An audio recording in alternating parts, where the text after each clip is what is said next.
Bueno, buenas noches a todos. Es un gusto nuevamente estar en contacto con ustedes, como cada miércoles, en estos conversatorios de la Asociación Argentina de Psicología Jurídica y Forense. En esta ocasión, con un invitado muy especial, un maestro a quien admiramos y seguimos su obra, su trabajo, y con digamos, es el doctor Eugenio Zaffaroni, que voy a hacer una breve alusión a sus antecedentes académicos, que seguramente que por todos es conocido.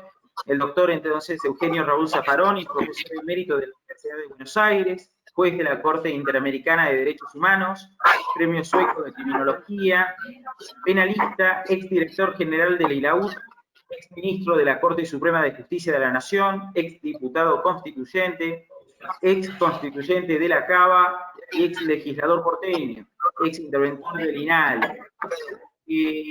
Para nosotros, doctor, es un placer y un honor tenerlo como invitado esta noche, así que le damos una cordial bienvenida.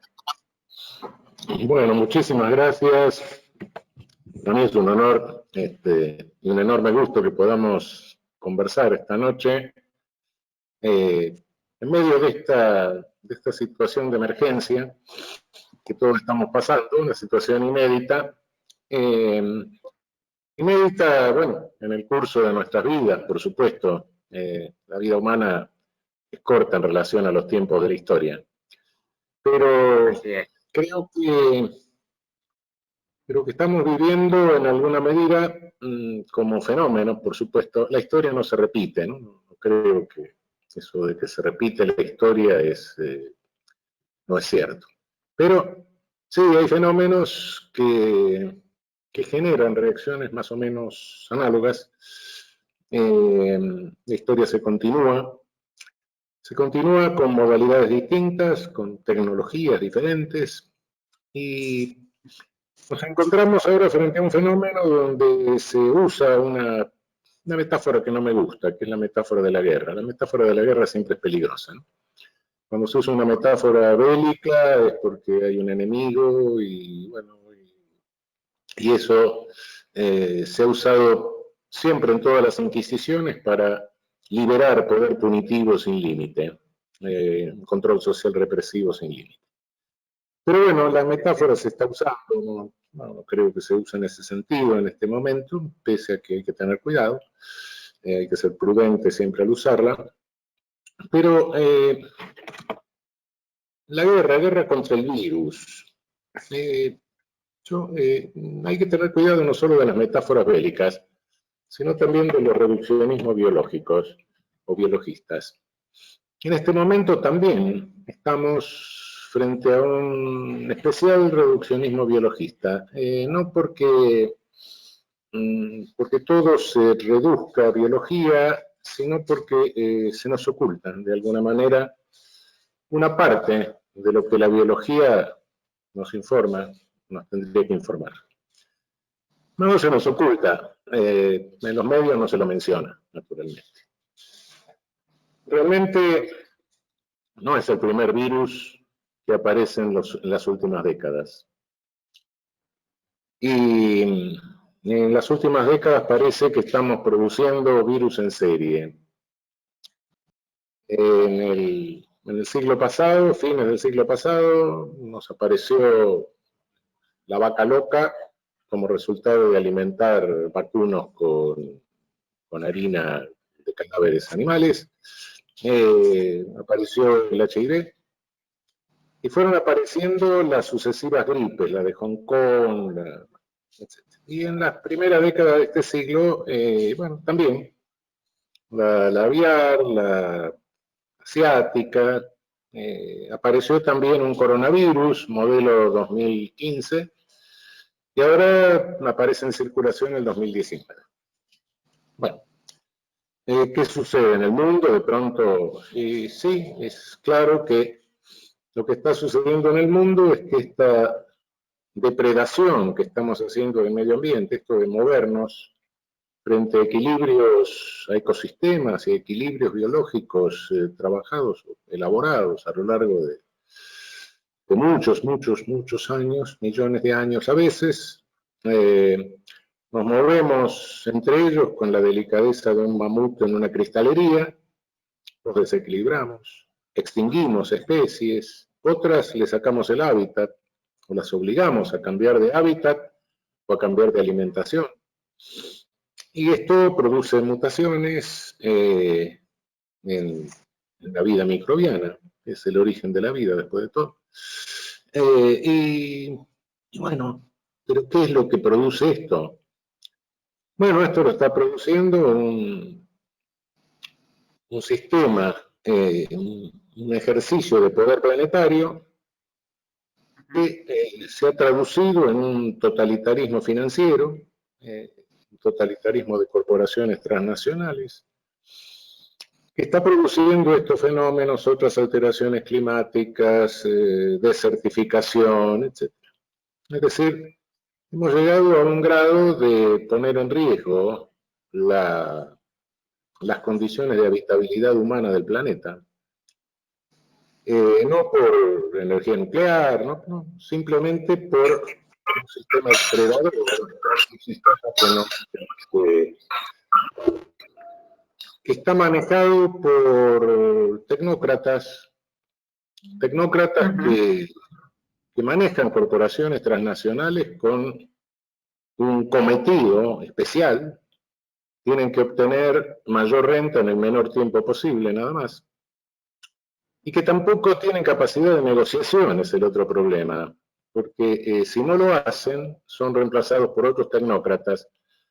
Porque a diferencia de lo que sucedía en el capitalismo productivo, no son los dueños del dinero. En realidad, se sabe poco o no se sabe realmente quiénes son los dueños de esos conglomerados. Entonces, este aparato que se ha puesto en funcionamiento en el mundo, este totalitarismo financiero, le pone sitio a la política. De abajo de la izquierda. Le pone Perdón, sitio. Doctor. Disculpe, doctor. Vamos a solicitar a Fausto, que recién ingresa, que por favor silencie el micrófono, porque estamos teniendo interferencias. Ahí está. Muchas gracias, Fausto. Perdón, doctor. Continuamos. Fenómeno. Este totalitarismo financiero que se recubre de una ideología, pero bueno, como todo ejercicio de poder, ¿no?, que se autodenomina neoliberal, en definitiva es una manifestación de totalitarismo. Es decir, si en este momento tuviésemos que decir quién confronta con el discurso de derechos humanos en el mundo, es este totalitarismo. Hoy no se ejerce el totalitarismo como entreguerras, no es el discurso de, no está en Mein Kampf el totalitarismo, la ideología totalitaria, sino que está, no sé, en los escritos de von Hayek, por ejemplo, cuando dice que, con una enorme sinceridad que otros acólitos de esta idolatría no tienen, dice, bueno, por el hecho de nacer nadie tiene ningún derecho. Es decir, los otros no lo dicen con esta sinceridad muchas veces, pero bueno, los muertos del Mediterráneo y alguna experiencia como la de su colega Friedman con el pinochetismo nos da cuenta de que efectivamente lo que tenemos enfrente es un totalitarismo modelo siglo XX, siglo XXI, fines del siglo XX, comienzo del XXI, a partir del cambio que se operó en el capitalismo mundial, desde que pasamos de un capitalismo productivo a un capitalismo financiero, la llamada financiarización de la economía. Financiarización de la economía que en términos políticos se traduce en esto. Esto que ejerce sobre nuestra región, sobre América Latina, un tardo colonialismo. Lo llamo tardo colonialismo para diferenciarlo del colonialismo originario y del neocolonialismo. No, esto es otra forma de colonialismo, a través de mecanismos financieros, a través de endeudamientos, etcétera, donde pone en peligro y va deteriorando nuestros estados. Y aquí tengamos cuidado porque esto está muy cerca de lo que, es decir, está confundiendo de alguna manera poder punitivo con poder bélico. Se está manifestando en una confusión de los dos poderes. Es cierto que entre la guerra y el poder punitivo, bueno, ha habido vinculaciones siempre innegables, ¿no? Yo no sé si tenía razón Clausewitz o Foucault, ¿no? No sé si la guerra es la continuación de la política o la política es la continuación de la guerra por otros medios, pero de cualquier manera las dos tienen una íntima vinculación. Son hechos políticos, simplemente, factum politicus, factums de poder, y este tardo colonialismo, bueno, ¿qué ha hecho? Se ha mordido la cola en forma tal, se ha enroscado sobre sí mismo y ha provocado una paralización de la economía a nivel global. Fenómeno que parece nuevo. No es tan nuevo. Es decir, me refería que sí, en términos de tiempo de vida humana, sí, para nosotros es una novedad. Pero son procesos que se han dado en la historia de alguna manera. El colonialismo originario, el colonialismo ibérico. El colonialismo ibérico sí generó todo el genocidio llamado colonización, pero en un momento dado eso inmovilizó, jerarquizó de una manera tan fuerte a la sociedad metropolitana que cuando se produjo la revolución industrial y bueno, en Europa fue surgiendo la burguesía europea, bueno, comerciantes, los industriales, banqueros, etcétera. España no pudo producir una burguesía y eso determinó la caída de su imperio y nuestras independencias originarias también. Luego el neocolonialismo pasó algo parecido, generó una terrible guerra interimperialista, sobre todo la primera, la del 14-18, y la continuación, la segunda etapa, la del 39-45, ese neocolonialismo que había producido unos genocidios terroríficos, sobre todo en África, bueno, se enroscó sobre sí mismo y produjo un genocidio en su propio territorio y sobre personas que tenían tan poca melanina como sus líderes. Es decir, que se enrosque un poder planetario colonialista en las dos etapas, en las etapas anteriores ha sucedido. ¿Vinculado a infecciones? Sí, claro. Tiempo hubo. Desde el colonialismo fue preparado por la revolución mercantil, y la revolución mercantil fue facilitada por el comercio europeo con Oriente. Y el comercio con Oriente les trajo la rata, la peste bubónica y mató a 1/3 de población europea.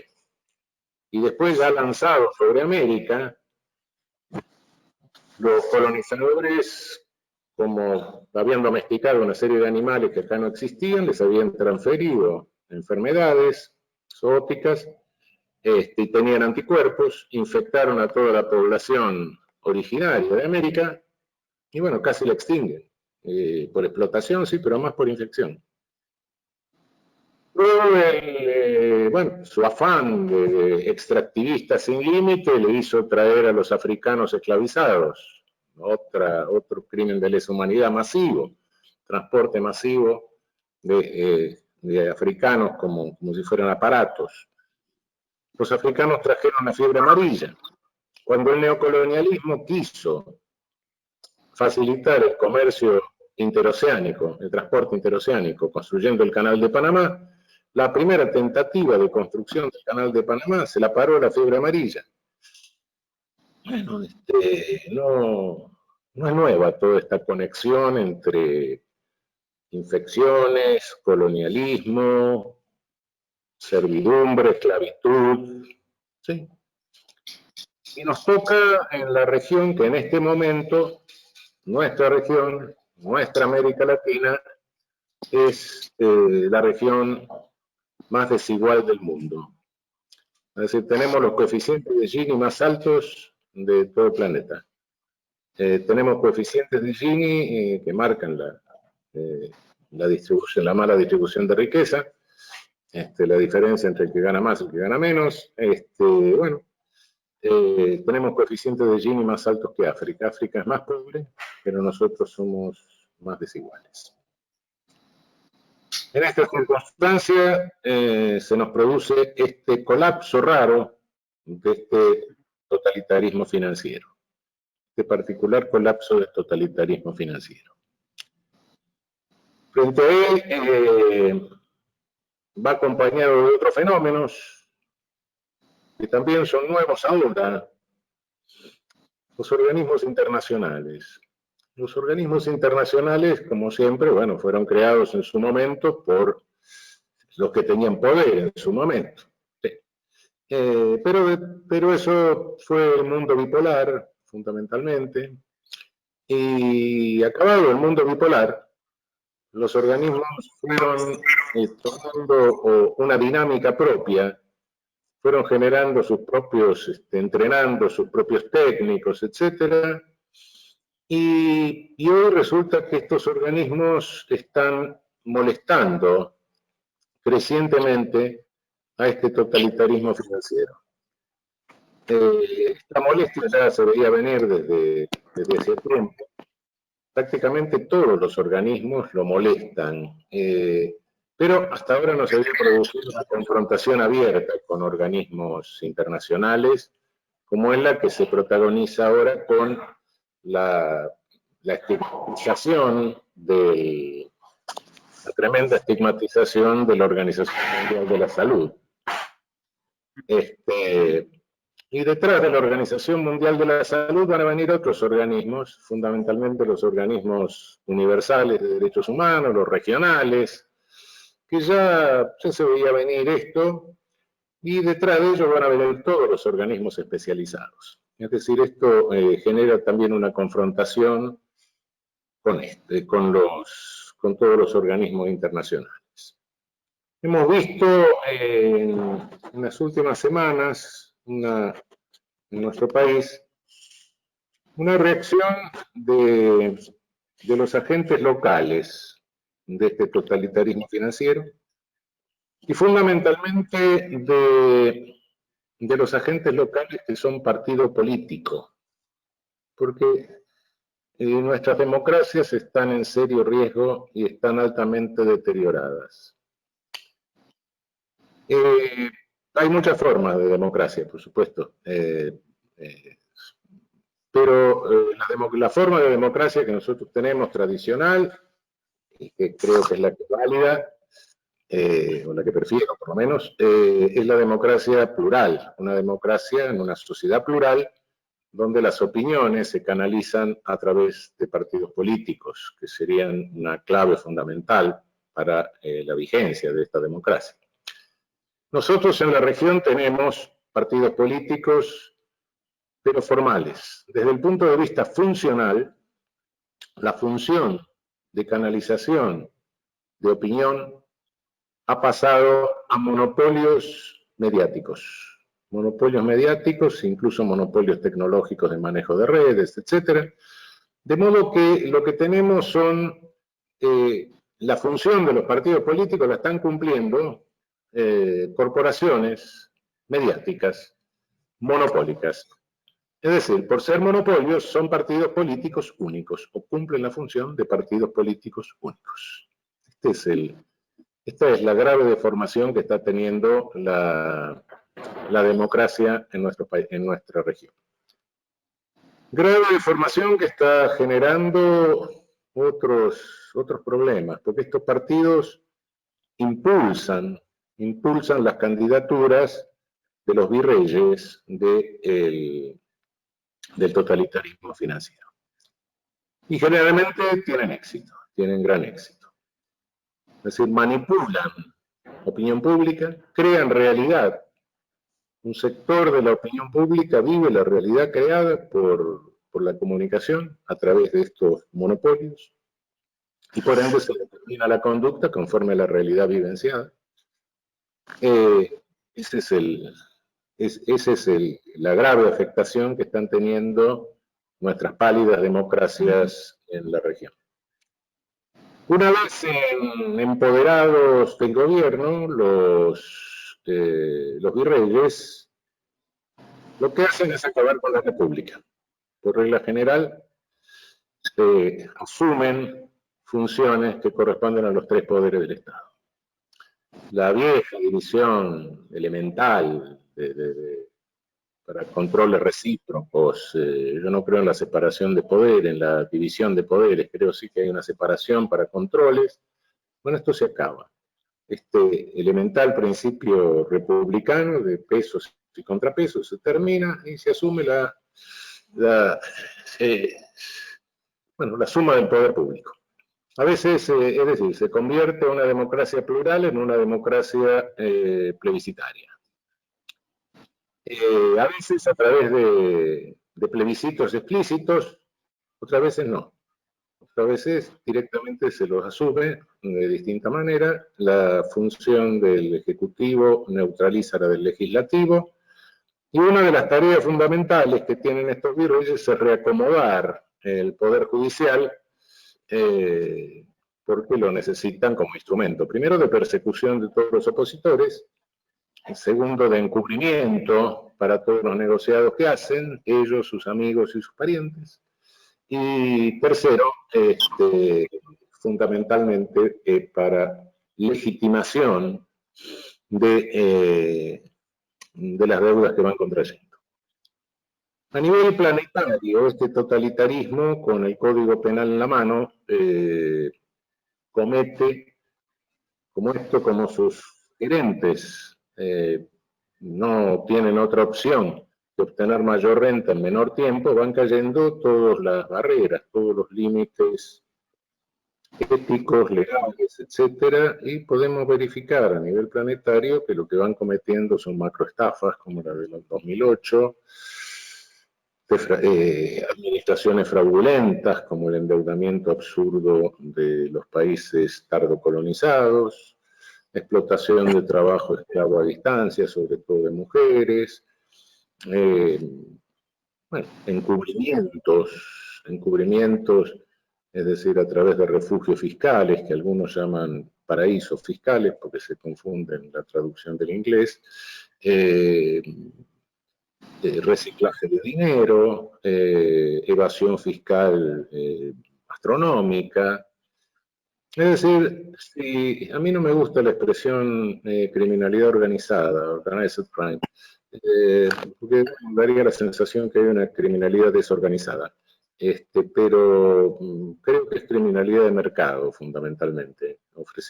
Oferta y demanda de servicios ilícitos en el mercado, básicamente es eso. Pero si hay una criminalidad organizada en el mundo, realmente la práctica de estos gerentes de las grandes corporaciones del totalitarismo financiero son la máxima criminalidad organizada. Y lo digo con Código Penal en la mano, y bueno, los ejemplos sobran y los datos sobran también. Es una criminalidad que comete delitos en dimensión astronómica. Ninguno de estos delitos es pequeño, es una dimensión descomunal. Bueno, esto hoy llega a una situación que no sabemos en qué posición estamos, cuál es el límite de esta situación. Es un totalitarismo que se resquebraja, se mordió la cola, se enroscó sobre sí mismo y provocó una situación de parálisis económica global. ¿Cuáles son los resultados de esto? Bueno, cuando leo la cantidad de pensadores, etcétera, que tratan de... Realmente unos se van por el camino de la distopía total, volverá, se reforzará, seguirá el camino más rápidamente, con mayores medios. Yo el camino de distopía tengo algunas reservas. Algunas reservas porque, primero, al final del camino de todas estas distopías hay una catástrofe total, catástrofe ecológica, económica, política, etcétera, es el hecatombe, y esto se va haciendo inocultable. De modo que esto, a medida que se va haciendo inocultable, porque la manipulación de información, la fake news, etcétera, todo esto tiene un límite.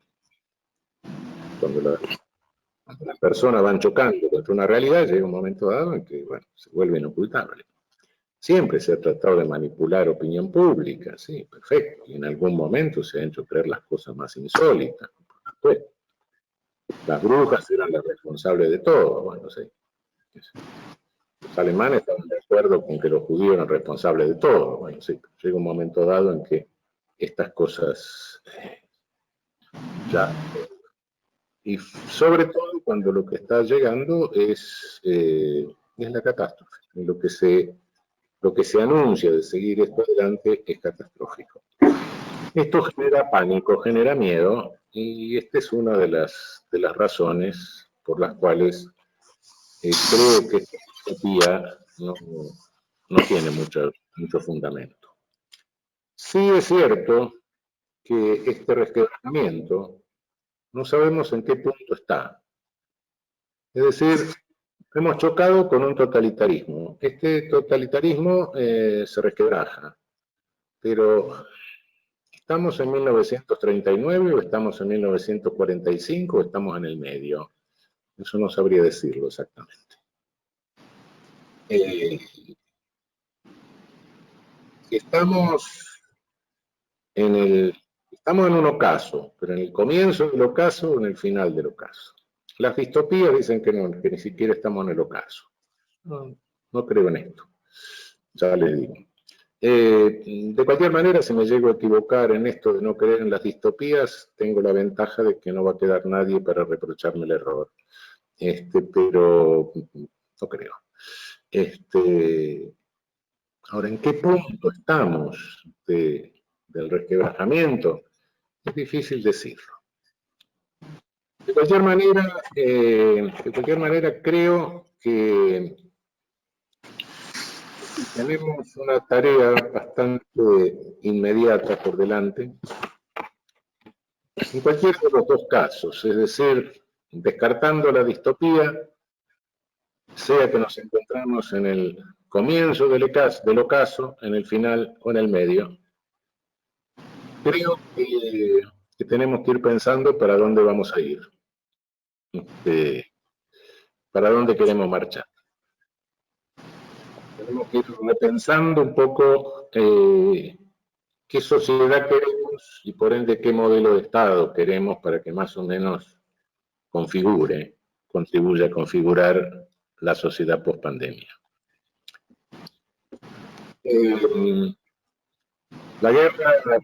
La guerra no es contra el virus, sino contra los fabricantes de virus.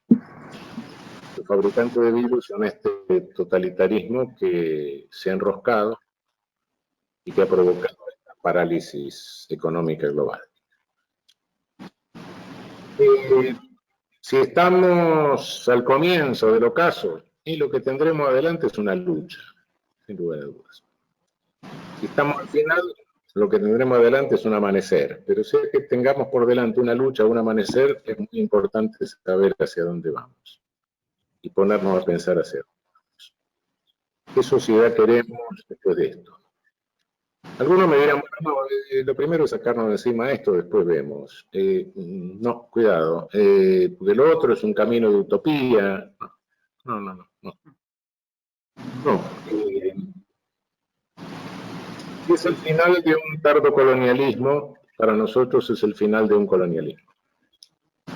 No nos olvidemos que hace 200 años nos liberamos de un colonialismo sin preguntarnos para dónde íbamos. El resultado fue que después, discutiendo para dónde íbamos, se nos quiso imponer un modelo de sociedad que no se adaptaba a nosotros y se lo quiso imponer a sangre y fuego y nos costó más vidas humanas y más dolor que la propia lucha por la independencia. Creo que es conveniente que no repitamos aquel fenómeno. Hay algunas cosas que creo que entran en crisis en este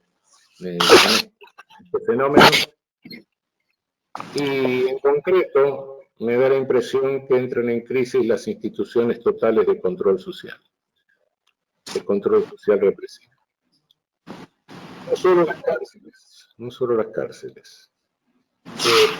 Los desastres en las prisiones en la República de El Salvador, están pasando desastres en Perú. Ya ha sido motivo de una advertencia de la Comisión Interamericana lo que está sucediendo en el Perú. No tenemos noticias de otros países donde presumimos lo que debe estar sucediendo. Y en los hospitales psiquiátricos, bueno, hay una cantidad de organismos internacionales que ya han hecho advertencias al respecto. Hay algunas noticias de presencia de virus en hospitales psiquiátricos en México, en otros países. No los voy a cansar en la lectura de organismos que han, nos estaba leyendo recién, la lectura de organismos que se han referido a la situación de los hospitales psiquiátricos. Las instituciones totales se han convertido en bombas de virus, con el grave riesgo de que, bueno, según el comité de la Cruz Roja, el riesgo de contaminación interno en una institución total superpoblada es de 8 a 10 veces superior a la velocidad de contagio en la sociedad libre.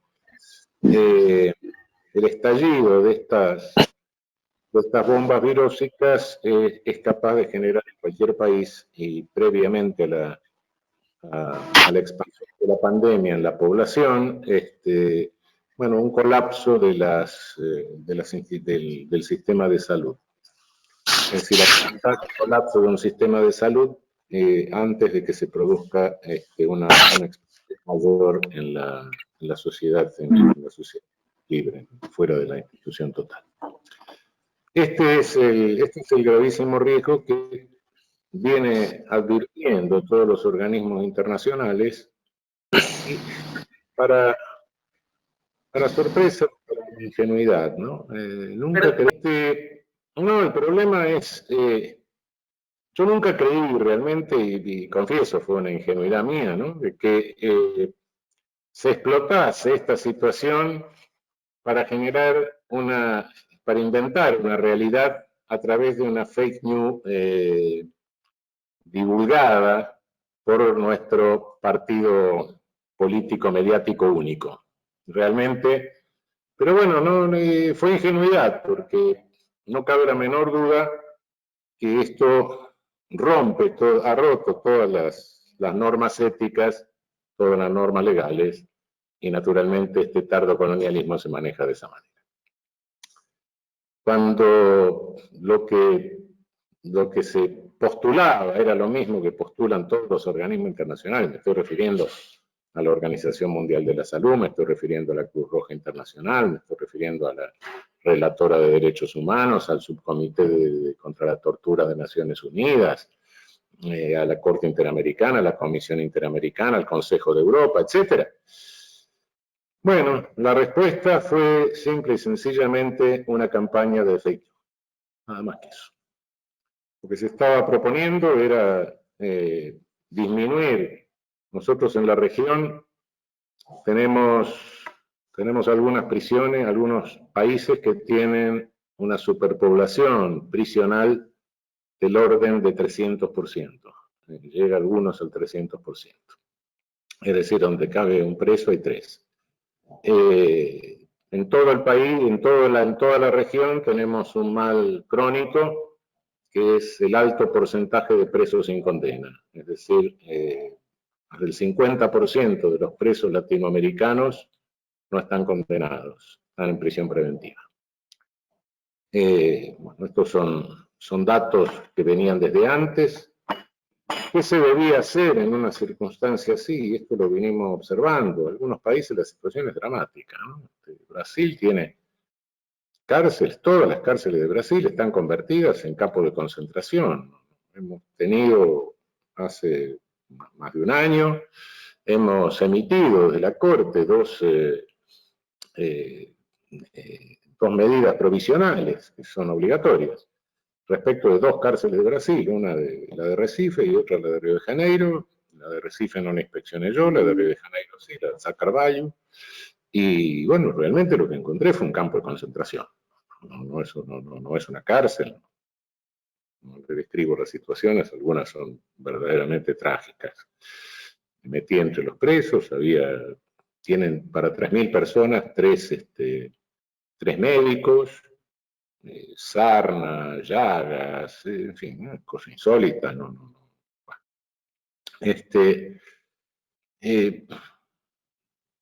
Frente a eso, son penas ilícitas, sí, son penas ilícitas. ¿Cuál tendría que ser la situación que tendrían que hacer los jueces? Bueno, frente a una pena ilícita, lo que corresponde es recalcularla en función de que, conforme a principios básicos, el legislador hace una escala penal conforme a principio de proporcionalidad, un hecho más grave, más tiempo, un hecho menos grave, menos tiempo, en la escala penal.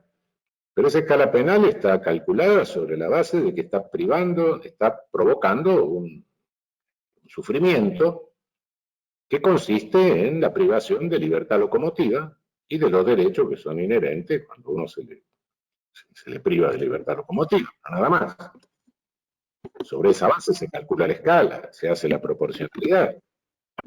Pero si a ese sufrimiento se le agrega estar en una cárcel superpoblada, que esa cárcel superpoblada, por regla general, tiene una desproporción enorme entre personal penitenciario y presos, que esa desproporción genera que el orden interno de la cárcel esté manejado por los propios presos, que los presos que manejan el orden interno sean una banda, porque siempre es una banda la que lo organiza.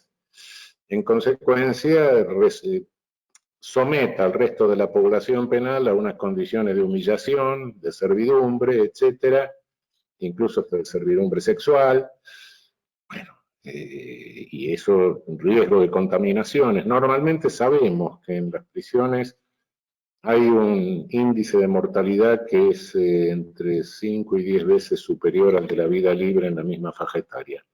Bueno, esto es normal. Bueno, si a eso le sumamos un virus que agrega una amenaza de muerte mayor, y bueno, realmente antes del virus ya habría que haber tomado algunas medidas. No medidas de hacer cesarla, porque ¿qué hicimos en las dos medidas provisionales que dispusimos sobre las cárceles de Brasil? No le dijimos ahora la cárcel suelte a todo el mundo. ¿Por qué? Porque el mal está hecho. Uno se encuentra con un mal hecho,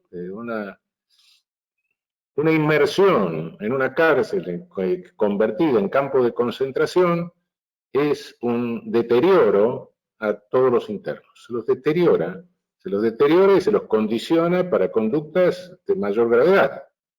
Es decir, es un sistema de reproducción de clientela, es un sistema de reproducción y agravamiento. Es decir, la intervención punitiva frente a una desviación primaria genera una desviación secundaria, por regla general, mucho más grave. Entonces eso es criminógeno directamente. Bueno, pero ese daño está hecho. Es decir, cuando uno se encuentra con una cárcel de esa naturaleza, de modo que la solución idealista de decir, no, pero la pena es ilícita, hay que hacer cesar la pena, no, cuidado, no lo podemos hacer. No lo podemos hacer por eso, porque nos encontramos frente a una población tremendamente deteriorada. Eso es lo que dijimos, bueno, mire señor, se alteró la escala penal, cuéntele 2 días, cuéntele cada día doble, y haga una división, los que están presos por violencia contra las personas, delitos sexuales, sométalos a un peritaje previo que determine el grado de agresividad de la persona. No de peligrosidad, porque la peligrosidad es difícil de calcular, porque nadie sabe lo que vamos a hacer cualquiera de nosotros dentro de un rato. Pero la agresividad sí, bueno, ustedes saben muy bien que se puede medir. Es una característica, es algo que está ahí. Bueno, en consecuencia, Bueno, para aquellos que están por ese tipo de delitos, que implica uso de armas, o agresión física, o delitos sexuales, calculen o miden, hagan un estudio de personalidad. Y si no hay una agresividad muy alta, también calculen el 2 por 1. Pero no se nos ocurrió decir vacíe la cárcel. Ni a nadie se le ocurre esto. Cuando esto es una situación pre-pandemia, cuando llega la pandemia, esto ya no se convierte en un problema que afecta a los derechos humanos de los presos, del personal solo, sino que se convierte en una amenaza de explosión de esa bomba que nos puede colapsar cualquier sistema de salud al que tengamos que recurrir los que no estamos en la cárcel. Es decir, en este momento lo que hay que tomar conciencia frente a esto es que se trata de un peligro no solo para los presos, todo eso era pre-pandemia, ya sabemos, derechos humanos violados, superpoblación, todo eso. En la pandemia el riesgo es para toda la sociedad. Por eso que calculé ingenuamente que no iba a pasar lo que pasó. Sin embargo, bueno, el partido político único mediático que tenemos no tuvo ningún empacho en decir todo lo contrario a lo que dicen todos los organismos técnicos internacionales. Sin decirlo, por supuesto. Sin decirlo porque son tan cobardes, porque Trump, dentro de todo, y Bolsonaro son valientes, ¿no? Se discuten con los organismos directamente, lo enfrentan.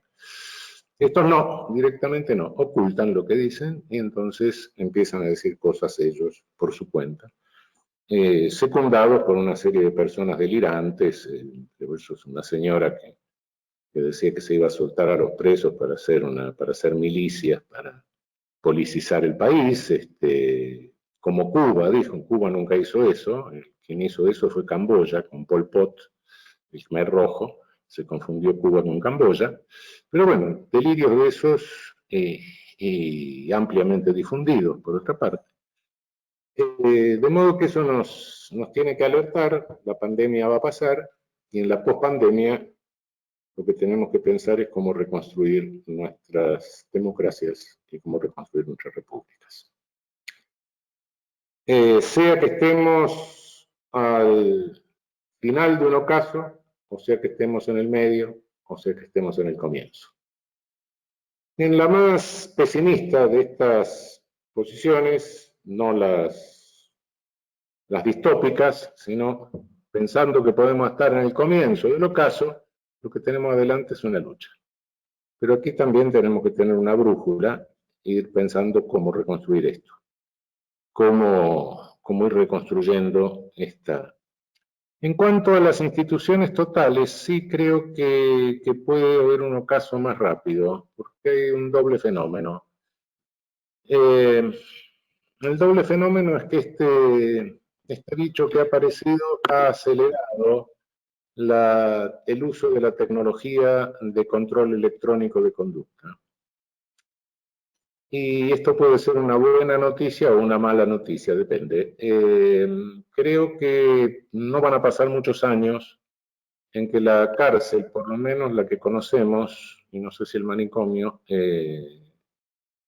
va a cambiar. No va a desaparecer, pero va a quedar muy reducida y en gran parte va a ser reemplazada por el control electrónico de conducta, que es más barato. Si ustedes, por deteriorado que esté un sistema penitenciario, si ustedes dividen el presupuesto del sistema penitenciario con el número de presos, y por alto que sea el número de presos, el día cárcel es muy caro. Es más caro que el día hospital.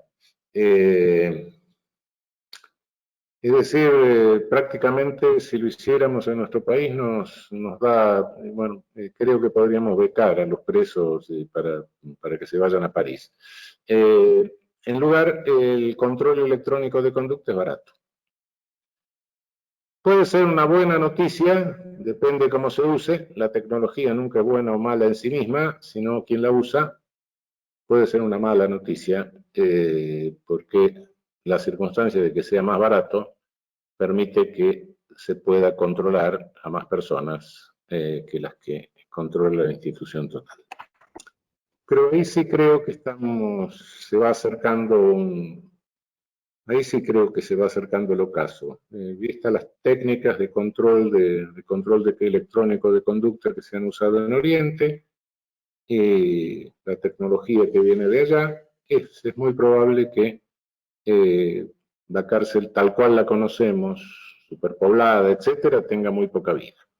No va a desaparecer, pero quedaría bastante reducida y, bueno, no es difícil pensar hoy en una tecnología en que un sujeto se lo pueda seguir por un chip conforme un programa previo y de alguna manera si se desprograma, alguna sensación paralizante o alguna sensación dolorosa.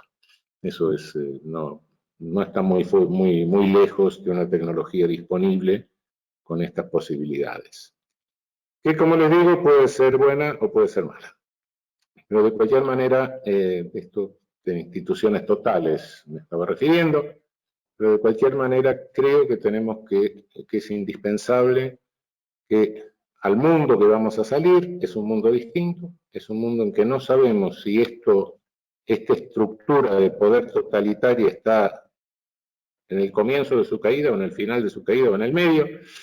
En cualquier caso, creo que tenemos que ponernos a pensar entre todos el modelo de sociedad que queremos y por ende el modelo de Estado que pretendemos para que más o menos la configure. Bueno, esto era más o menos lo que quería decirles. Quedo a disposición de ustedes. Muchísimas gracias. Muchísimas gracias, doctor. La verdad que muy claro como siempre y con cantidad de disparadores que para las ciencias sí y para todos aquellos que estamos relacionados, digamos, a las prácticas y ligadas al ejercicio de la ley, siempre es bueno poder preguntarse, ¿no?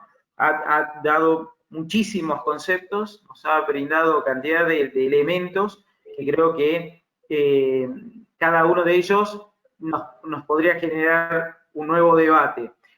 A mí me interesaría, por ahí, ya que nos acompaña el doctor Álvaro Garganta, la doctora Virginia Kramer. Álvaro es fiscal en la ciudad de La Plata, Virginia es médica forense, el maestro que es criminólogo en la Ciudad de México, Juan Fernando. Entonces, por ahí abrir un poquitito también a la participación de ellos. Yo tengo acá algunas cosas apuntadas que por ahí, pero me interesaría también darles la posibilidad a nuestros invitados. Álvaro. ¿Qué tal? Buenas noches, profesor. ¿Cómo le va? Muy claro, como siempre. Y bueno, yo quería aprovechar para preguntarle, porque acá recientemente se ha visto cómo, frente a las decisiones más o menos razonables de tratar de descomprimir y evitar esa situación de riesgo que usted bien describía en las cárceles, el poder ha actuado a través de los medios de comunicación con una violencia inusitada, y los que somos operadores judiciales vimos dar vuelta a los fallos virtualmente en el aire.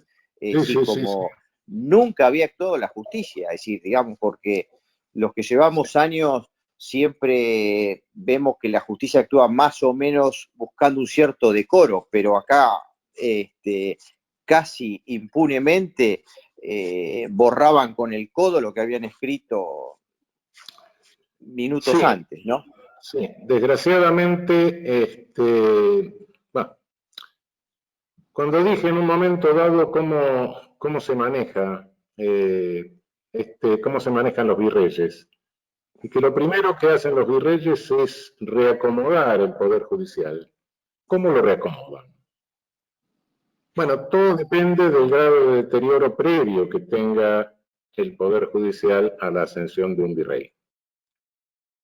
Hay poderes judiciales muy deteriorados en la región, hay otros que no. Pero bueno, toda corporación, y fundamentalmente la corporación judicial, tiene todo estamento profesional, y estamento judicial sobre todo, tiene una tendencia a privilegiar la estabilidad burocrática, su estabilidad funcional. Entonces, cuando la ve en peligro, y no se necesita mucho para hacerle sentir el peligro, racionaliza de alguna manera, racionaliza a través de mecanismos de huida, de racionalización, etcétera, que a veces se lo damos de la propia academia, sobre todo cuando postulamos un derecho aséptico, apolítico, ideológico, es decir, cuando le hacemos perder al derecho su esencia de fenómeno cultural, histórico y político. Con eso facilitamos mecanismos de huida.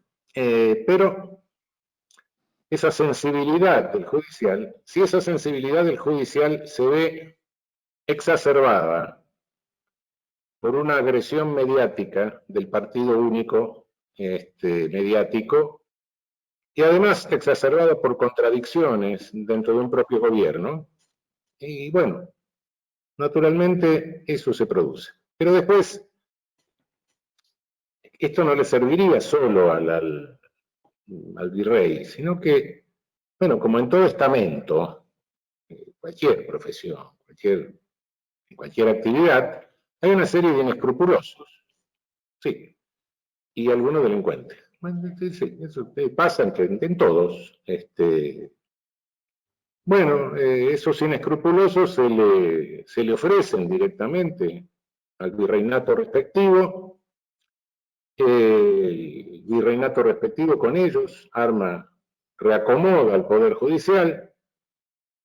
Los otros, en general, privilegiando la estabilidad laboral, bueno, que le ceden incluso a estos, vayan, háganlo ustedes. Bueno, y así vemos cómo desaparece la República en gran parte de nuestra región. No me llama la atención lo que ha sucedido con las decisiones judiciales. Claro, si desde el mismo oficialismo se incurrió en contradicciones tremendas, porque esto no lo tendría que resolver una ley, no lo tendría que resolver, no se trata de una amnistía, no se trata de un indulto, no se trata de una conmutación, se trata simplemente de que durante unos meses la forma de ejecución de la pena cambie, unos meses, después volverá a la cárcel superpoblada, volveremos a discutirlo prepandemia, pero durante la pandemia es eso lo que se dice, que pasar del cumplimiento de la pena en prisión a pasar el cumplimiento de la pena en arresto domiciliario durante unos meses, transitoriamente. Y después volverá, pasará la pandemia y volverá. Es eso, bueno, simplemente era eso. Bueno, pero se asustaron todos. ¿Por qué? Porque el partido único mediático ha ejercido este poder brutal, este poder absurdo, y eso causa miedo, infunde miedo. Y en un país donde los jueces tengan miedo, estamos en peligro todos nuestros derechos, todos. Clarísimo, profesor, clarísimo. Muchísimas gracias. Bien, vamos a darle la palabra a la doctora Virginia Kramer. Bueno, doctor, un placer escucharlo, como siempre. Usted sabe que, bueno, yo soy médica, soy de otro palo, pero estoy muy relacionada con el derecho hace más de 30 años como médica forense. Está contaminada. Estoy profundamente enferma más que contaminada. No soy una portadora sana. Pero más allá de eso, hay varias generaciones de abogados en mi familia, para arriba, para los costados. En realidad, yo quise ser la excepción, pero no pude. Quedé atravesada por el derecho también. Más allá de eso, en su trabajo, y esto lo digo con total humildad, en su trabajo en cárceles, en su trabajo por los derechos humanos, usted ha hablado en su momento de la teoría del genocidio por goteo, ¿sí? Y lo que yo quería preguntarle, digo, frente a la presentación de la pandemia en sus inicios, lo primero que hicimos digo, mi equipo y yo por lo menos, incluyo la Asociación Argentina de Psicología Jurídica y Forense, lo primero que hicimos cuando se nos consultó con respecto a cuáles eran las medidas desde el punto de vista sanitario en general, ¿sí? De todo el equipo de salud, fue, entre otras cosas, esto, tener en cuenta no solo el desarrollo de la vida, la protección de la vida, sino también la protección de la muerte, que para los médicos en general es un tema bastante ominoso y en general mis colegas no entienden que la muerte también es parte de la vida y es como que la desechan, ¿no? Sí. Ya no pasa a ser parte de su trabajo, la muerte de las personas. Y esto implica también una falta de responsabilidad sobre quienes vienen a buscar nuestra ayuda. A lo que yo me quería referir en este sentido es que más allá de que nuestra respuesta fue justamente racionalizar la asistencia y tener un mayor cuidado en las instituciones totales, hubo una negación profunda. Y quienes hemos caminado kilómetros de cárceles sabemos que si en los países desarrollados, escuchábamos el otro día a una especialista en derechos humanos española que estaba muy preocupada porque tenía 2 internos por celda, cuando nosotros tenemos decenas de internos por celda. Sabemos que lo esperable son por lo menos entre 10 y 12 metros cuadrados por persona dentro de las instituciones totales, y nosotros no tenemos más que 2 metros cuadrados con suerte en las cárceles en Argentina.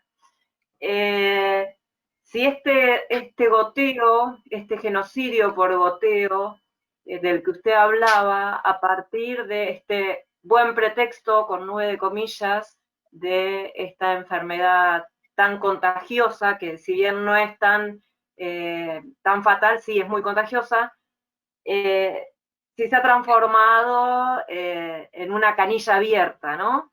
Para eliminar no quiero decir el enemigo, pero supongamos que lo estoy pensando.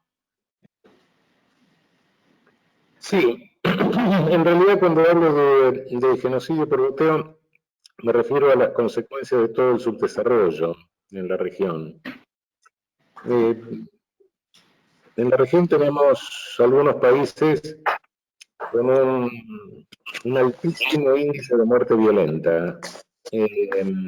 Nos venimos salvando, Uruguay, nosotros, Chile, Perú, Bolivia, pero si vemos nuestro gran vecino Brasil, estamos en el orden de 24 o 25 muertes violentas por 100.000 habitantes por año. Claro, esto es, nosotros muy pesimistamente en el país debemos tener, me refiero a muertes violentas por heteroagresión, no por suicidio.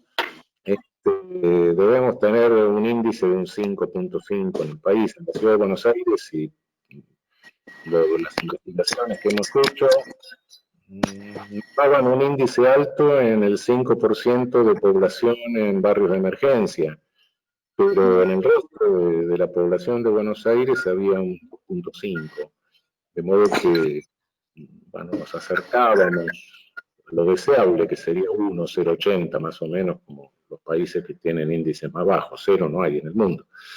Pero bueno, independientemente de eso, si sumamos a eso índices de suicidio, si sumamos a eso otros efectos del subdesarrollo, la inseguridad laboral, si sumamos a eso desatención, falta de campañas sanitarias, atención selectiva de la salud, defectos de los sistemas de salud, y sobre todo, porque el número es pavoroso, de muertos de tránsito por inadecuación de nuestras rutas a los vehículos que tenemos, de nuestra infraestructura caminera, de nuestros caminos. Bueno, creo que en el continente nos estamos echando por año algo más que el resultado de las bombas de Hiroshima y Nagasaki. Solo que lo estamos haciendo con paciencia, ese es el problema, ¿no? Yo llamo a eso genocidio por goteo, ¿no? Tenemos algunos países con unos índices de violencia interna altísimos. Bueno, la situación de Colombia, la situación de México, etcétera, ¿no? Y la de Brasil mismo que acabo de decir, ¿no?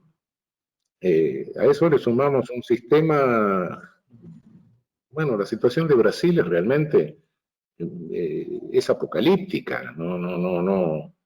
Brasil tiene 800.000 presos, pasó los 800.000 presos, pero tiene un sistema penal compartimentalizado. Todo sistema penal es compartimentalizado, ¿no? Es como una especie de fábrica donde cada segmento no le importa lo que pasa en el siguiente, ¿no? La policía hace una cosa, la justicia hace otra, la cárcel hace otra, los medios hacen otra cosa, la academia habla de otra cosa. Cada uno es una cárcel donde cada sección tiene su propio control de calidad. Y el resultado, un desastre, ¿no? Bueno, están compartimentalizados todo sistema penal, pero el grado de compartimentalización de Brasil llega a la locura. A tal locura llega que el Poder Judicial de Brasil ha emitido órdenes de captura por 700.000 personas que no se pueden cumplir porque en las cárceles superpobladas y convertidas en campo de concentración ya no entran, lo cual genera un nuevo negocio policial. Cuando hay una vacante en la cárcel, la policía va y lleva a alguien de lo que tiene orden de captura. Y claro, no elegir a alguien tiene un precio. Bien. Si sumamos 800.000 más 700.000, tenemos 1,5 millones. 1,5 millones de personas que están en la cárcel o tendrían que estar en la cárcel. Hay una cifra que no tengo, porque no existe, pero la experiencia común muestra que en cualquier juzgado penal hay más gente procesada, suelta, que en prisión preventiva. Consecuencia, yo calculo que Brasil tiene bajo proceso penal no menos de 4 millones de personas. 4 millones de personas que están en contacto con otras 5 o 6 personas cada uno, su familia, hermanos, hijos, parientes, el padre, la madre, cónyuge, etc. Es decir, hay por lo menos 20 millones de personas que se acostumbran así a llevar comida a la cárcel, a ir al juzgado, a hablar con el abogado. Es decir, la cuestión penal se le vuelve banal, tan banal como ir a la asistencia pública, no sé, como ir al hospital porque uno tiene un sarpullido. Es decir, un 10% de la población banaliza la cuestión penal. Con un altísimo índice de homicidios, con una altísima letalidad policial, una letalidad policial muy, muy alta, y con una característica marcadamente racista, es decir, tanto en los muertos policiales como en las prisiones hay un exceso de melanina, que no veo cuando voy a dar clase en la universidad. Todo esto que le estoy diciendo se lo digo a los brasileños. Ayer tuve una conferencia con ellos y le dije exactamente lo mismo. Esto se convierte, naturalmente, tener esas reproducciones permanentes, esa banalización en un 10% de la población y tener esas reproducciones de clientela en esas cárceles deterioradas. Esto es una fábrica de homicidas, realmente. Yo, no sé, se lo vengo diciendo con la más absoluta sinceridad, se los cuento a todos, cada vez que hablo en Brasil, hablo acá, se lo digo. Bien, señores, esto es una cuestión de seguridad nacional, pero seguridad nacional en serio, no la doctrina de la seguridad nacional. Seguridad nacional entendía como la vida de los habitantes. Sí, pero parece que nadie se hace cargo de eso. Y sí, bueno, Bolsonaro, qué sé yo, sí, Bolsonaro, pero esto vino dándose en Brasil desde hace 30 años. Pasó Fernando Henrique Cardoso, pasó Lula, pasó Dilma, pasó todo. Pasaron todos los colores políticos. Y la población penal fue creciendo a un ritmo del 7% acumulativo anual durante 30 años, hasta llegar a la situación actual.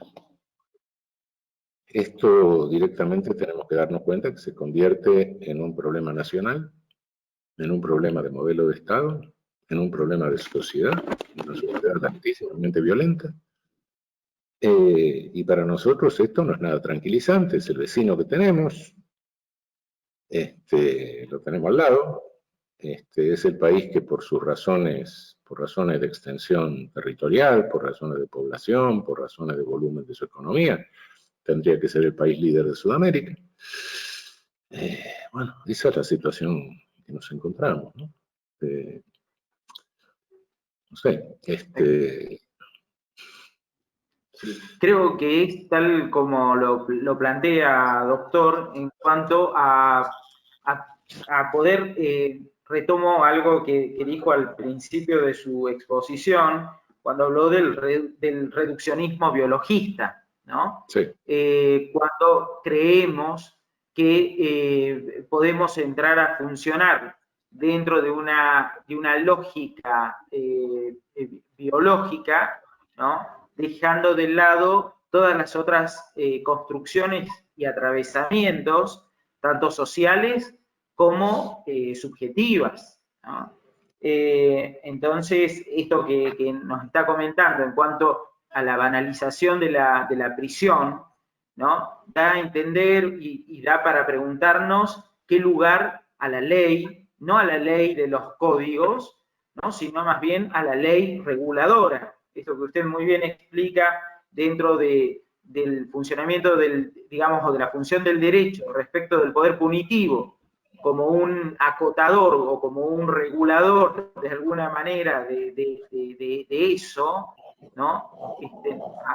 Digamos, en qué lugar estamos, ¿no? Frente a una banalización de la ley, en donde hay podríamos pensar como una transgresión desde el lugar de quien representa la ley en todas las divisiones y aquellos que en efecto deben ajustarse a la ley también, ¿no?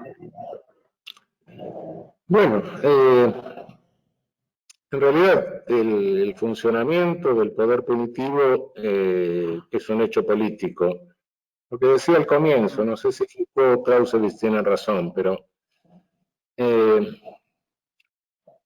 cuando desde la academia, y acá tenemos una responsabilidad nosotros, escribimos libros de derecho penal y tratamos de legitimar poder punitivo, es insólito, porque la rama del derecho penal es una rama patológica dentro del derecho, ¿no? Fíjense ustedes que si le preguntan a un civilista para qué sirve la sanción civil, le va a decir que para reparar, reponer, etcétera, y más o menos los civilistas están todos de acuerdo. Algún detalle podrá tener diferencia. Si le preguntan a un administrativista para qué sirve la coerción directa, le va a decir más o menos que para parar un proceso lesivo, un curso inminente, etcétera. Tendrán diferencias. Después se podrá discutir si está bien usada, mal usada, pero ¿para qué sirve en sí la sanción? ¿Qué efecto tiene? No, en eso no hay discusión. Si le pregunta a 10 penalistas para qué sirve la pena, le va a decir 10 cosas distintas. Y hasta tenemos un abanico que se llama las teorías de la pena, donde cada uno dice una cosa distinta, están clasificadas desde hace 200 años, etcétera. La clasificó un señor alemán, bueno, nadie lo había traducido, lo traduje el año pasado, y todos los libros más o menos repiten lo mismo, pero nadie se pone de acuerdo sobre para qué sirve. ¿Y por qué? Porque realmente no sabemos para qué sirve. En la misma cosa formal, en las mismas penas que imponen, que habilitan los tribunales, las penas tienen distintas, no son iguales, no pueden tener la misma función, porque pensemos una cosa, el delito, no existe el delito así en abstracto, existen delitos, existen homicidios, violaciones, lesiones, estafas, etc. El delito es una abstracción que hacemos los teóricos, pero no, en la realidad lo hacemos para ver categorías de análisis, etc. Pero en la realidad existen esos delitos. Y si nos detenemos a mirar la parte especial del Código Penal y todas las leyes penales especiales, vamos a ver que tipifican conflictos y lesiones que no tienen nada que ver entre ellas. Yo insisto en que le agradezco a alguno que alguna vez me explique qué tiene que ver violar a una mujer con librar un cheque sin fondos. Y obviamente que no tiene nada que ver en la reprobación social, en el dolor de la víctima, en las consecuencias, en la repugnancia del hecho, nada, nada. Entonces la pena no puede cumplir la misma función en los dos casos. Y bueno, sí, un delito de evasión fiscal, donde voy corriendo y digo, no, mire, un momento, me había olvidado de poner esto, acá lo pongo y pago. Ah, bueno, usted es un hombre decente, váyase a su casa. No tiene nada que ver con la pena de aquel que le dio un hachazo al vecino, ¿no? Son dos cosas distintas, son dos conflictos distintos. Entonces, no es que la pena no sirva para nada, no, cuidado, pasa todo lo contrario, sirve para demasiadas cosas, a tal punto que no sabemos todas, ¿no? La pena puede tener consecuencias que no son imprevisibles, no sé, puede determinar que se favorezca un modelo de vehículo, puede determinar que se devalúen las propiedades en una zona, la propiedad inmobiliaria, o los alquileres, o las primas de seguros. No sé, tienen consecuencias, el poder punitivo tiene consecuencias que son, no las conocemos, y no las podemos conocer, todas. Hay una que sí, más o menos, en casos graves, y canaliza venganza. En casos graves tiene eso. Mentira que tiene un efecto preventivo general, porque va a asustar a los que no delinquieron para que no delincan, y entonces ponemos pena más grave y va a bajar el delito. No, mentira, eso no pasa. En los casos graves no pasa. Puede pasar en infracciones menores, pero cuanto más grave es el contenido ilícito de un hecho, eso es pensar que el delincuente es un homo economicus y en consecuencia va a agarrar el código penal un rato antes de hacer cualquier barbaridad y va a ver cuánto le va a costar. Entonces, eso es transferir directamente una experiencia personal que uno tiene por cosas pequeñas, no dejar el auto en un lugar prohibido, esas cosas, transferirlo a un homicidio. Bestia que quema a la mujer, pero que va a agarrar el código un rato antes a ver si le cuesta 5 años más o 5 años menos, estamos todos locos. Que va a cambiar una tabla de precios, va a andar con el código penal como tabla de precios. No. Canaliza venganza, bueno, está bien, a todo nos da bronca, está bien, esté preso. Bueno, correcto. Pero después el poder punitivo se ejerce sobre muchas otras conductas que no tienen nada que ver con esto. Ojalá tuviéramos en la cárcel solamente a los homicidas y a los violadores, no tendríamos este problema, ¿no? La mayor parte de la delincuencia en nuestra región es delincuencia de subsistencia, ese es el problema. Y esa delincuencia de subsistencia, bueno, qué sé yo, esa es la delincuencia molesta que nunca se supo bien qué hacer. En otra época se la mandaba a Australia, la mandaban los ingleses, a la Isla del Diablo, los franceses, en fin, los sacaban de encima. Ahora, bueno, no se sabe qué hacer, nunca se supo mucho qué hacer con la delincuencia molesta. La delincuencia grave sí, antes lo mataban, ahora le metemos perpetua, listo, eso en eso no hay duda. Pero la delincuencia molesta, y es un problema porque no hay regla ahí respecto de eso. Entonces, cada país elige el número de presos que quiere tener. No porque no meta preso a los homicidas y a los violadores, sí, eso tiene que estar preso. Bueno, todo país lo tiene preso. Hay una delincuencia muy leve, casi contravencional, que no institucionaliza. Y después en el medio está todo ese enorme colchón de delincuencia molesta, mediana, y ahí en ese colchón se elige si se quiere tener más gente o menos gente. Eso, no hay reglas en eso. Ese es el problema de la población, la superpoblación penal. Es una decisión política, en definitiva, qué número de presos quiere tener cada país. ¿Por qué? Porque en ese colchón medio no hay ninguna regla. Y nunca se supo exactamente qué hacer con esa delincuencia molesta. No hay. Correcto. Y que quizá no haga nada grave, pero todos los días está. Sí. Perdón. Uno se quedaría horas y horas escuchándolo, pero me están diciendo que se nos está acabando el tiempo y la verdad es que me gustaría que Juan Fernando desde México también hacerle una pregunta ¿Cómo no? Juan Fernando, ¿nos escucha? Sí. Sí. Antes que nos quedemos sin ti. No, muchísimas gracias, doctora. Disculpe que lo haya interrumpido. No, excelente, doctora. Doctor Zaffaroni, un gusto escucharles desde aquí, desde México, y a todos ustedes, estimados amigos.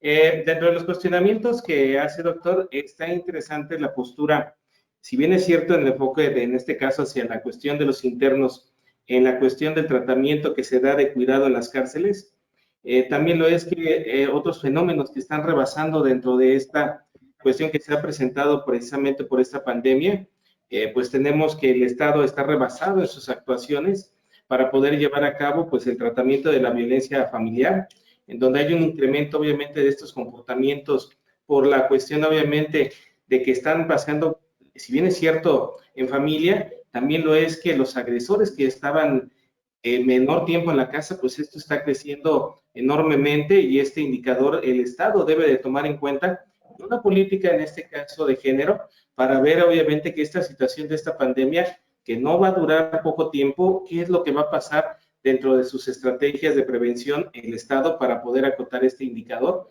También tenemos otro indicador lamentable dentro de esta, la situación de las figuras del incesto y la violación por cuestiones obviamente de este aislamiento tan alargado que se está dando y en donde estos tipos penales también tienen que ser regulados y contemplados de una manera especial porque en ocasiones la autoridad pues no cuenta con los medios adecuados para poder valorar esto y de por sí, en este caso con la pandemia, esa insuficiencia para poder acudir a los órganos jurisdiccionales, solicitar obviamente las investigaciones de manera correcta, encuentra rebasado el poder llevar a cabo una implementación de una política integral y también me gustaría reflexionar en esa parte de lo lamentable que está haciendo el Estado en agresiones hacia los determinados grupos de edad que se están manejando, una necropolítica, en donde dicen, bueno, si tienen tan indicadores de edad, cuestiones obviamente de situaciones físicas, se le dé atención mejor a jóvenes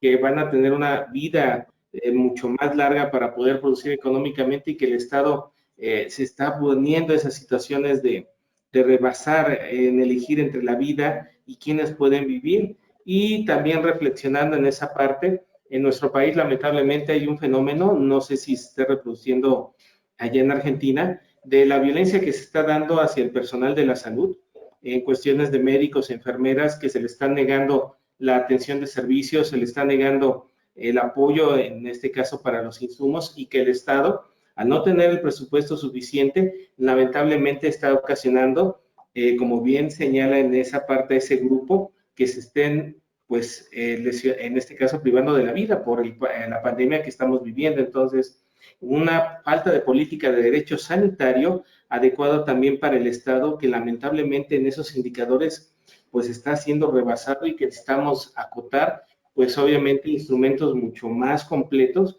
para poder ahondar en esa problemática. No sé, doctor, me gustaría desde su vasto conocimiento y admiración que le tenemos, nos dijera qué es lo que opina acerca de ello. Sí, yo creo que la pandemia no hace más que mostrar e incentivar fenómenos que ya venían dándose. Entre nosotros en la Argentina, que tenemos bajo índice de homicidio, el porcentaje de homicidio intrafamiliar es mucho más alto que el porcentaje de homicidio, que el porcentaje de homicidio en ocasión de robo, que es mucho más bajo, si se quiere.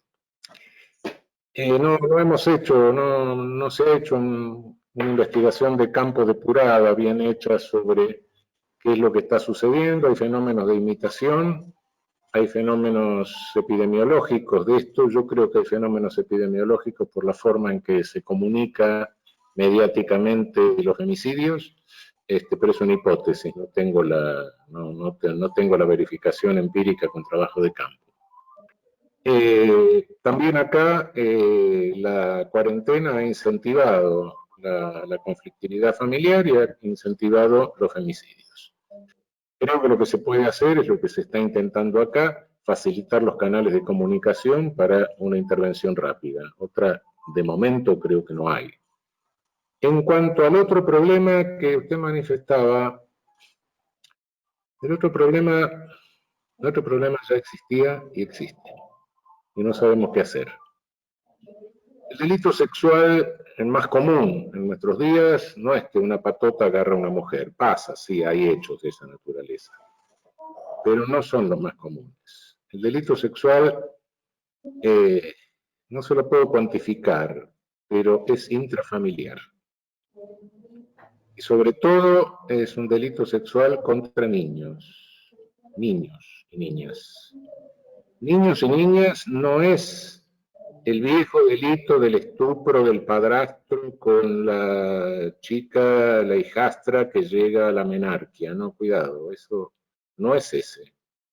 Es con un objeto sexual distinto que es niños chicos, pequeños. Yo no tengo cifras, pero en mi país he visto 11 años, me pasé en la Corte Suprema, naturalmente los casos más graves de condena nos pasaban, venían, no había tarde en que revisásemos 50, 60 expedientes, en que los relatores no me contaran 1 o 2 casos o 3 casos de abuso sexual de niños intrafamiliar. Obviamente que es un delito que tiene una cifra negra inmensa. Si eso llegaba hasta la Corte Suprema, no sé lo que hay abajo, lo que queda en la cifra negra. Bueno, calculo que eso sí se está incentivando como resultado de este aislamiento en domicilio. ¿Cuál es la solución? No lo sé, realmente no la tenemos. No la tenemos porque son soluciones en que la intervención punitiva, ¿a qué punto resuelve el problema? ¿Hasta qué punto resuelve el problema de la víctima? Pero cuidado que este es un fenómeno que está sumamente extendido en nuestras sociedades. Si pudiésemos sacar los techos de la casa y mirar lo que pasa, yo creo que nos horrorizamos, realmente. Un problema que quienes lo han investigado así, hubo investigaciones, investigación-acción, etcétera, que hubo que pararlas porque tampoco sabíamos cómo salir del paso, qué hacer después de detectar el fenómeno. Esto es algo grave. En cuanto a la tercera edad, bueno, no es nuevo el fenómeno. La discriminación etaria es una de las formas de discriminación que se ha venido ocultando. ¿Por qué? Y yo ya, como estoy al frente de la campaña Viejos del Mundo Unidos, realmente vengo observando desde hace rato el prejuicio contra el viejo, en todos los órdenes. Cuidado con esto. Hubo una tentativa de la ciudad de Buenos Aires de dejarnos encerrados en la casa, no sé, bueno, pararon por suerte, no. Sí, está bien, somos vulnerables, pero somos personas. Bueno, no somos niños y cada uno asume la responsabilidad que le corresponde. Pero realmente sí, se ha alargado la vida. En los países europeos, sobre todo, que se invierte la pirámide poblacional, hay demasiados viejos y poca población activa para mantener a los viejos. Entonces no deja de ser una oportunidad para sacárselos de encima. Es funcional, no digo que lo busquen, no digo que en estas cosas haya conspiraciones, no soy partidario de teorías conspirativas, pero sí reconozco que hay funcionalidades. Y principal fuente de contagio del 50% de los muertos, de los 25.000 muertos que tiene Italia, en hogares de ancianos. Esa cifra es cifra dura. Bueno, cumple la misma función en nuestros países.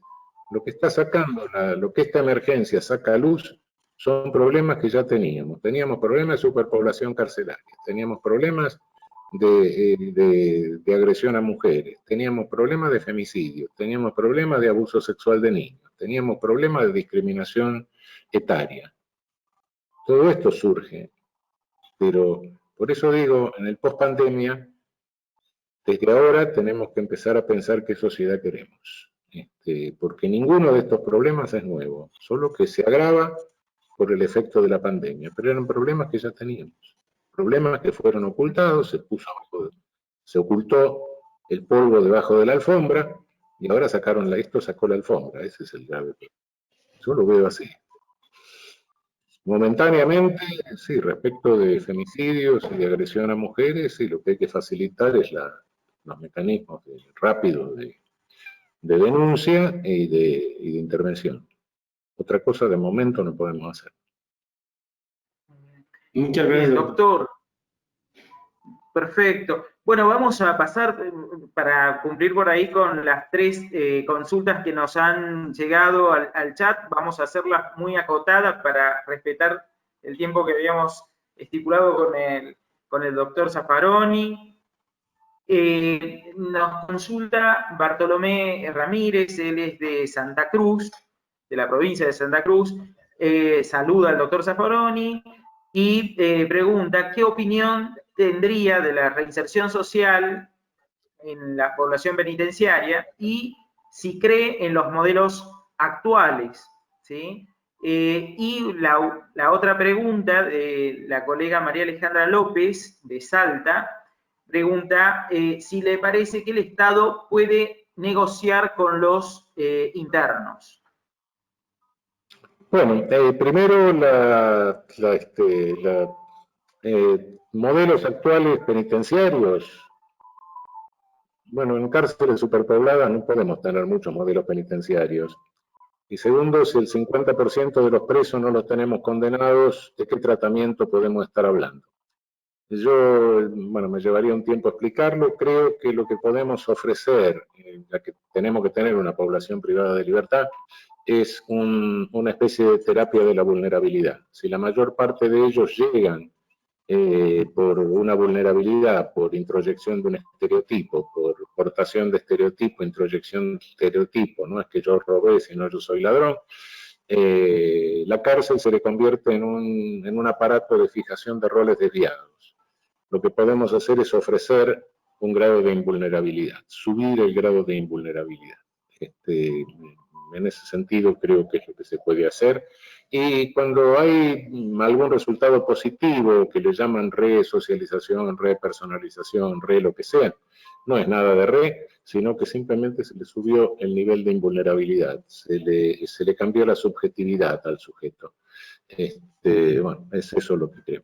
En cuanto a negociar con los presos, y sí, no queda otra, cada vez que hay un motín, que es lo que hemos hecho, y históricamente lo venimos haciendo, qué sé yo, he tenido que intervenir en muchos motines, etcétera. En otra época lo que estábamos haciendo era, bueno, ver con quién se puede hablar adentro. Bueno, muchachos, paren esto, ¿cómo hacemos? ¿Cómo arreglamos esto? De lo contrario, acá es una locura que no tiene sentido. Y bueno, sí, esa es la forma, se produce un desorden de esa naturaleza. Un motín no es una fiesta, cuidado. Hay que tratar de ver quiénes son más razonables, hay que tratar de ver que no estén drogados y dado vuelta. Bueno, siempre hay adentro alguien razonable que diga, bueno, no, paremos, bueno, está bien, vamos a ver cómo arreglamos la situación, qué es lo que pasó, etcétera. Es normal. Resolver una situación de una cárcel tiene un equilibrio muy precario. Y cuando se rompe ese equilibrio y se arma una situación que puede ser violenta, y bueno, lo que hay que hacer es conversar y resolver. Siempre, si no están muy locos, se logra una solución. No se sabe a veces hasta por qué se producen. Yo he tenido que intervenir en algún motín hace muchos años, ¿no? Después, ¿qué pasó? Se rayaron. ¿Pero qué pasó? Y no sé, bueno, les he tenido que fabricar petitorios de cosas. Diciendo, bueno, mire, fabriquemos algo para tratar de resolver esto y descomprimir la situación. Y que venga alguien y diga, bueno, está bien. Bueno, sí, hemos tenido que hacer esas cosas. A veces el equilibrio precario que hay en una institución total se rompe y pasan esas cosas. ¿Sí? Correcto.